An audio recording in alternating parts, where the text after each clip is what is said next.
तो शिक्षण विधियों का पाठ है सामाजिकृत अभिव्यक्ति विधि पर चल रही थी। समस्या समाधान विधि हमारी पूर्ण हो चुकी थी। सामाजिकृत अभिव्यक्ति विधि है ना, अभिव्यक्त विधि, उसके जो 5 रूप थे उस यहाँ तक हमने पढ़ लिए थे और 2 रहे ये, और इसके जो सोपान है ये है सामाजिकृत अभिव्यक्ति विधि के सोपान कितने हैं? 4 हैं। योजना बनाना, क्रियान्वयन करना, रिपोर्ट बनाना और मूल्यांकन करना। ये 2022 में प्रश्न आया था। इनका क्रम पूछा था, पहले कौन सा क्रम है, बाद में कौन सा क्रम है। और यहाँ तक हमने सारे वीडियो बना लिए थे। सोपान नहीं बताए थे इसलिए मैंने वापस से बताया। पैनल परिचर्चा ये मैंने बताया। 5 रूप कौन कौन से? अनौपचारिक दलीय चर्चा, औपचारिक दलीय चर्चा और पैनल परिचर्चा, सिम्पोजियम, परिसंवाद है ना, ये दे रहा है अभी। संस्था स्वरूपी चर्चा, तो यहाँ से स्टार्ट करेंगे। ये हमने अनौपचारिक दलीय चर्चा वगैरह सब पढ़ लिया है। पैनल परिचर्चा के जनक वगैरह कौन है ये सब देख सकते हो आप। हैरी ए ओवरस्ट्रीट पैनल परिचर्चा के जनक हैं और शिक्षण में सर्वप्रथम इन्होंने प्रयोग किया था। तो यहाँ से स्टार्ट करेंगे। हमारा यहाँ से शुरू रह चुका था 21 दिसंबर वाला 2022 में जो पेपर हुआ था वहाँ से प्रश्न आया था। सामाजिकृत अभिव्यक्ति विधि के जो सोपान है ये देख सकते हो। ये जो सिम्पोजियम है ना, सिम्पोजियम परिसंवाद, इस विधि में 6 से 8 सदस्यों का एक समूह होता है। से व्यक्तिगत रूप से तय समय तक 5 से 10 मिनट रहने की सूक्ष्म शिक्षण होता है ना, उस तरह से तक किसी सामाजिक मुद्दे पर विचार व्यक्त करते हैं। इसमें तर्क वितर्क नहीं होता। जैसे वर्तमान समाज के लिए महात्मा गांधी के दर्शन का क्या महत्व है, ऐसे कुछ इस मुद्दों पर ये चर्चा की जाती है। यह है 5वां पॉइंट। 5 रूप बताए थे। संस्था स्वरूपी चर्चा, राजनीतिक सामाजिक संरचना, संस्था की संरचना तथा कार्य प्रणाली को समझने के लिए कक्षा को ही संस्थान का रूप दे दिया जाता है। ग्राम सभा की बैठक होती है, कोर्ट की कार्रवाई होती है, जहाँ जहाँ बैठकें वगैरह होती है ना, वो संस्था स्वरूपी चर्चा होती हैं। और वर्तमान सामाजिकृत अभिव्यक्ति विधि के 2 जो नए रूप हैं वो कौन कौन से हैं? विचार गोष्ठी या सेमिनार और एक है कार्य गोष्ठी। तो पहले देखेंगे विचार गोष्ठी या सेमिनार। सेमिनार होता है ना, आजकल कोचिंगों में भी होता है, बुलाया जाता है आपको 2-3 दिन के लिए, जो डेमो क्लासें वगैरह होती है उसे सेमिनार भी कहते हैं। किसी समस्या के समाधान हेतु वैचारिक संवैधानिक रूप से चर्चा करते हुए योजना निर्माण करना सेमिनार कहलाता है। इसके माध्यम से केवल संज्ञानात्मक पक्ष का ही परिमार्जन होता है, संज्ञानात्मक पक्ष का। कार्य गोष्ठी, किसी समस्या के क्रियात्मक रूप से समस्या समाधान हेतु कार्य गोष्ठी का आयोजन किया जाता है, जिसके माध्यम से बालक के संज्ञानात्मक व क्रियात्मक पक्ष का परिमार्जन होता है। तो यहाँ जो विचार गोष्ठी या सेमिनार है वहाँ संज्ञानात्मक पक्ष का ही परिमार्जन होता है। और किसी समस्या के समाधान हेतु संवैधानिक चर्चा करते हुए योजना का निर्माण करना सेमिनार कहलाता है। जबकि कार्य गोष्ठी के अनुसार समस्या के क्रियात्मक रूप से समाधान हेतु कार्य गोष्ठी का आयोजन किया जाता है, जिसके माध्यम से बालक के संज्ञानात्मक और क्रियात्मक पक्ष का परिमार्जन होता है। तो ये 2 रूप है जो वर्तमान है। कार्य गोष्ठी 3 अवस्थाओं के तहत आयोजित की जाती है। कार्य गोष्ठी का जो योजना जो क्रियावत की जाती है ना, कौन कौन सी है 3 अवस्थाएं? प्रथम अवस्था समस्या का प्रस्तुतिकरण व परिभाषीकरण करना, ये प्रथम अवस्था है। अवस्था नंबर द्वितीय है क्रियात्मक रूप से योजना हेतु अभ्यास कार्य करना। और तीसरी अवस्था है फॉलो अप, उपकरणों की जांच व क्रिया का अनुसरण करना। ये 3 जो है ना कार्य गोष्ठी की अवस्थाएं जो आयोजित की जाती हैं। जो अब विधि है मस्तिष्क उद्वेलन विधि, वेरी इंपॉर्टेंट है। ब्रेन स्ट्रेमिंग मेथड, मस्तिष्क विप्लन विधि भी कहा जाता है। इसके प्रतिपादक है एलेक्स आसबोर्न। कौन है? एलेक्स आसबोर्न है। बुक कौन सी है? अप्लाइड इमेजिनेशन, इनकी पुस्तक है। किसकी? आसबोर्न की। पूछी जाती है कई बार, वेरी इंपॉर्टेंट पुस्तक विधि है, कई बार एग्जाम में प्रश्न आ चुका है इसका। यह विधि छात्रों के सर्वाधिक रचनात्मकता का विकास करने वाली विधि है। नेल्सन वॉशिंग ने मस्तिष्क उन्नयन की 8 अवस्थाएं बताई। किसने बताई? नेल्सन वॉशिंग ने 8 अवस्थाएं बताई हैं। परिचयात्मक अवस्था, अध्यापक छात्रों को समस्या सामान्य दिशा निर्देश देता है। सभी छात्रों को सक्रियता के साथ साथ भाग लेना है। किसी भी विचार की आलोचना नहीं करनी है। ये परिचयात्मक अवस्था है। परिचयात्मक अवस्था किसने दी है? नेल्सन वॉशिंग ने। कितने प्रकार की बताई है? 8 अवस्थाएं बताई हैं। मुक्त विचारों का अभिव्यक्तिकरण, विचारों की गुणवत्ता के बजाय संख्या को अधिक महत्व दिया गया है। यानी उसकी गुणवत्ता है ना, उसके स्थान पर संख्या को।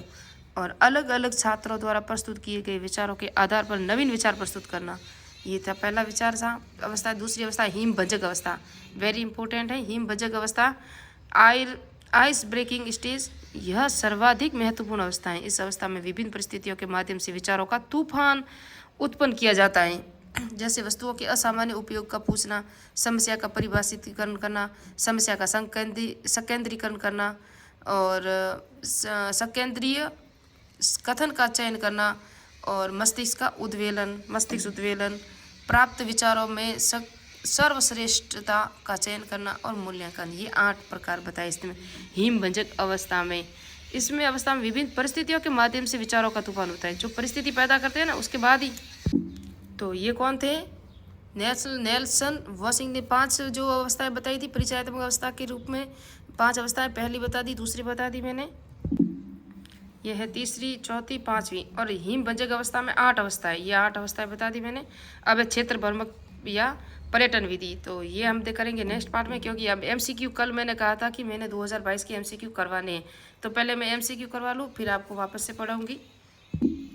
ये जो पक्षी बोल रहा है ना, उसकी आवाज़ का मुझे पता नहीं है क्या बोल रहा है, कौन नाम पता नहीं है, लेकिन इतना तेज़ बोलता है। मैं भी बीमार हूँ, सर दर्द है, बहुत अच्छा नहीं लगता, लेकिन पता नहीं, ये हमारे नीम के पेड़ के ऊपर है, सारे साथ इकट्ठा हो गए, जैसे गाना गा रही हूँ ऐसा लग रहा है। पता नहीं कौन सा नाम इसका मुझे पता नहीं है। निम्नलिखित में से कौन सा, ये 21 दिसंबर 2022 को आपको पता हो तो साचुर की बस वाला जो पेपर आउट हुआ था, वहाँ पेपर आया था। सामाजिकृत अभिव्यक्ति विधि के सोपानों का सही तार्किक क्रम क्या है? तो मैंने बताया अभी भी आपको लिखा है, योजना बनाना, क्रियावत करना, रिपोर्ट बनाना और मूल्यांकन करना। ये 4 नंबर राइट है। निम्नलिखित में से कौन सी क्षेत्र पर्यटन की सीमाएं, तो कौन सी हैं इसमें? सामाजिक विज्ञान के कुछ चयनित विषयों के लिए उपयोगी हैं, ये राइट है इसका। प्रत्यक्ष वास्तविक अनुभव नहीं है, सौंदर्य अनुभूति, रुचि व रोचकता। तो क्षेत्र पर्यटन की सीमा क्या है? सामाजिक विज्ञान के कुछ चयनित विषयों के लिए उपयोगी है ये क्षेत्र विशेष। और परियोजना, इतना तो जुकाम, इतना बुखार आ रहा है। परियोजना को पूर्ण करने के सोपानों को अव्यवस्थित क्रम में नीचे दिया गया है, यानी कि परियोजना विधि के जितने सोपान या चरण मैंने पढ़ाए हुए हैं, परियोजना विधि पूरी पढ़ाई हुई है। तो परियोजना विधि का जो योजना बनाना, योजना का चयन, ये सब है। अब हमें इसको क्रम से समझाना है। तो पहले आएगा परिस्थिति देना, या परिस्थिति का जो निर्माण वगैरह करना, पहला यही होगा। उसके बाद होगा योजना का चयन, पहले तो परिस्थिति बनाएंगे, फिर योजना का चयन के सी भी करेंगे पहले, उसके बाद हम करेंगे योजना बनाना, फिर तीसरे नंबर पे हम योजना बनाते हैं। मैं आपको बता दूं पूरा डिटेल से। ये देखो, ये परियोजना विधि मैंने पढ़ाई थी 2022, 2019 और हर जगह एग्जाम में प्रश्न आता है। किलपेल्टिट ने दिए थे पहले 4 चरण, वर्तमान में 6 चरण है। परिस्थिति का उत्पन्न करना, फिर है योजना का चुनाव करना, फिर योजना का निर्माण करना, योजना को क्रियान्वित करना, योजना का मूल्यांकन, और यहाँ आप देख सकते हो अभिलेख संधारण, ये 6ठा नंबर है। ये 6 चरण बताए थे, तो ये सभी दिए हुए हैं। मैंने बताया पहले परिस्थिति बनाना, फिर योजना बना, फिर परिस्थिति का सी है, पहले का क्या होगा सी, फिर है बी, कौन सा है? योजना का चयन करना। उसके बाद कौन सा है? योजना का बनाना। 3 नंबर में आती है योजना बनाना। 4 नंबर पे है परियोजना का क्रियान्वयन करना, और डी पे है योजना का निर्णय करना। तो यहाँ होगा सी, पहले 1 नंबर पे सी, फिर बी, फिर ए, फिर ई और फिर डी। यहाँ जो राइट आंसर कौन सा है? पहले सी भी ये रखा हुआ है, ये रहा। परियोजना विधि के 6 प्रमुख सोपान: स्थिति प्रदान करना, प्रोजेक्ट का चयन, प्रोजेक्ट बनाना, योजना का क्रियान्वयन, मूल्यांकन और रिकॉर्ड रखना भी कहते हैं, या संधारण या अभिलेखांकन जो भी था, अभिलेख संधारण, वो भी लिखा जा सकता है आपको कन्फ्यूजन करने के लिए। या एडगर डेल ने अनुभव शंकु का कौन सा तत्व अधिगम के लिए सबसे अधिक प्रभावी होता है? तो कौन सा होता है? वास्तविक प्रत्यक्ष अनुभव है ना, वो अनुभव शंकु का कौन सा तत्व अधिगम के लिए अधिक प्रभावी होता है? तो वास्तविक प्रत्यक्ष अनुभव। किसी साम्राज्य में अभिवृद्धि एवं विकास, राजवंश और इसी प्रकृति में ऐतिहासिक तथ्यों को दर्शाने वाला चार्ट कहलाता है? क्या कौन सा चार्ट कहलाता है? वंशक्रम चार्ट कहलाता है। किसी साम्राज्य की अभिवृद्धि एवं विकास, राजवंश या इस प्रकृति के ऐतिहासिक तथ्यों को दर्शाने वाला चार्ट वंशक्रम चार्ट कहलाता है। नीचे सामाजिक विज्ञान अध्यापक के गुण दिए गए। तो सामाजिक विज्ञान अध्यापक के गुण कौन कौन से होने चाहिए? तो ये हम देखेंगे। सामाजिक विज्ञान के शिक्षण विद्याग में विशेषज्ञ, अकादमिक योग्यता में परिपूर्ण, मानवीय गुणों से परिपूर्ण। तो इसके अंदर तीनों राइट है, तीनों राइट नहीं, मानवीय गुणों में परिपूर्ण। यहाँ आपको देखोगे दिया से डी कहाँ से आया? डी तो ऑप्शन में नहीं है, तो ये सी होना चाहिए, गलत है। ए बी सी तीनों ही राइट है, क्योंकि मानवीय गुण तो होंगे ही, अकादमिक योग्यता से परिपूर्ण सामाजिक विज्ञान शिक्षण विधा में विशेषज्ञ भी होना चाहिए। और जब हम पढ़ेंगे ना सामाजिक विज्ञान का जो ये टॉपिक है हमारा, अभिवर्ती विकास तो हमने पढ़ा हुआ, लेकिन अभिवर्ती विकास सामाजिक विज्ञान अध्यापक के गुण जब एनसीएफ पढ़ेंगे वहाँ बताऊंगी मैं। निम्नलिखित में से कौन सा एक दृश्य सामग्री का प्रकार है? तो यह है फिल्म स्ट्रिप। फिल्म स्ट्रिप एक दृश्य सामग्री है। टेलीविजन, टेप रिकॉर्ड और चलचित्र, ये सब हम देख सकते हैं। इसको सुन सकते हैं। टेलीविज़न को देख भी सकते हैं, सुन भी सकते हैं, और टेप रिकॉर्ड को हम सुन सकते हैं, चलचित्र को हम देख सकते हैं। तो ये फिल्म स्ट्रिप है, उसको देख भी सकते हैं और सुन फिल्म स्ट्रिप है, ये राइट इसका आंसर। एनसीएफ 2005 में निम्नलिखित सामाजिक विज्ञान के शिक्षण के लिए तैयार किए जाने वाले आधार पत्र में राष्ट्रीय फोकस समूह के अध्यक्ष कौन थे? तो professor Yashpal. NCF very important है, यहाँ से प्रश्न आता ही आता है और आएगा ही। एनसीएफ 2005 के 38 व्यक्ति थे, प्रोफेसर यशपाल इनके अध्यक्ष थे। और इनके अंदर क्या क्या चर्चाएं हुई थी, किस आधार था? ये जो सभ्यता और प्रगति जो रविंद्रनाथ टैगोर का जो लेख था उसके आधार पर थी। बिना शिक्षा के अधिगम, बिना बोझ के अधिगम, ऐसे इसकी कुछ सूत्र था, वो आगे हम पूरा पढ़ेंगे जब एनसीएफ पढ़ाऊंगी मैं। निम्नलिखित में से कौन सा पाठ योजना है? तो हर्बर्टीय उपागम का सोपान नहीं है। हर्बर्ट के 5 उपागम वेरी इंपॉर्टेंट है, हर एक परीक्षा में आते हैं।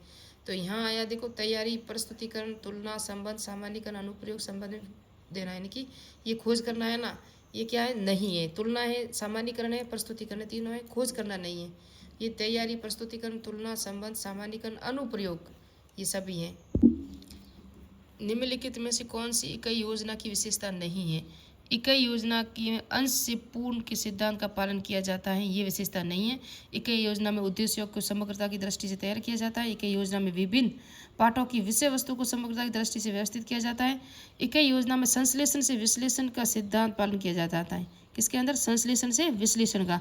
अंश से पूर्ण की ओर नहीं, जो अंश से पूर्ण गेस्टाल्ट है, गेस्टाल्ट हमने पढ़ाऊंगी आपको पूरा का पूरा, ZPD ये वगैरह जो भी आता है उसके अंदर, और कोप्ता कॉलर वगैरह जो भी था। गेस्टाल्टवाद जिसे वायोगॉस्ट की थे ना, उन्होंने उसको दिया था, संपूर्णाकार थे, और ये था संज्ञानात्मक दृष्टि से वेरी इंपॉर्टेंट था। कौन सा? लेवर्सगज के सिद्धांत, जो अंश से पूर्ण की और संपूर्ण की ओर है ना, संपूर्ण से।